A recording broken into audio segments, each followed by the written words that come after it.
'94 Mustang GT project. First thing, have to get the ignition cylinder changed.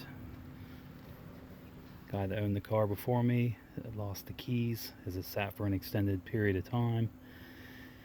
So we got to get the ignition cylinder changed so we can get the wheel unlocked and get it into the garage. There is a pin right there beside that yellow heat shrink tubing or connector there that you press in on. We were actually able to, instead of drilling the ignition out, jammed a heavy duty screwdriver, a Klein, with the square sides,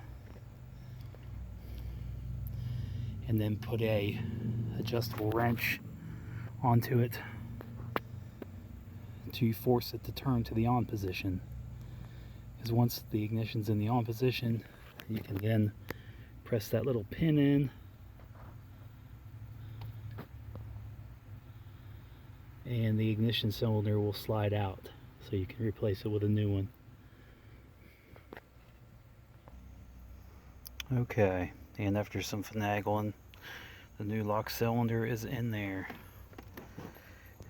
The main thing with it is that pin there underneath, which you can see now with the cylinder removed where the pin is, that slides down in there.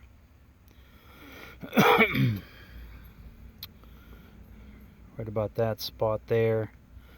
I did not have to drill the ignition at all. Didn't have the key. Like I said, just jammed a big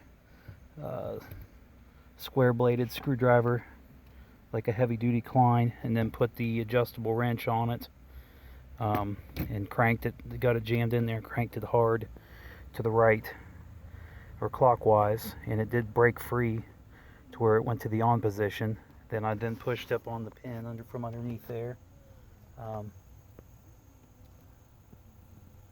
and was able to wiggle the ignition out, the old one. Now it did take some finagling to find the sweet spot to where it would come loose. It seemed like I had the pin lined up good, but it still wasn't pulling out, so I had to kind of move it forward and back a little bit with the screwdriver in there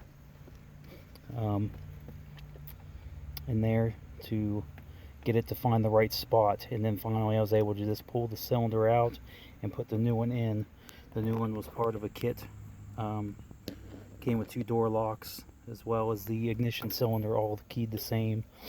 Run you about $50 on American Muscle was where this one came from. Seems to work good.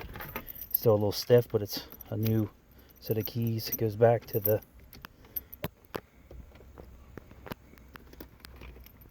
you can turn it back to the accessory on, to just your standard on position there. And like I said, it does unlock the wheel now where it was not able to move before. So overall, it's a good replacement for this.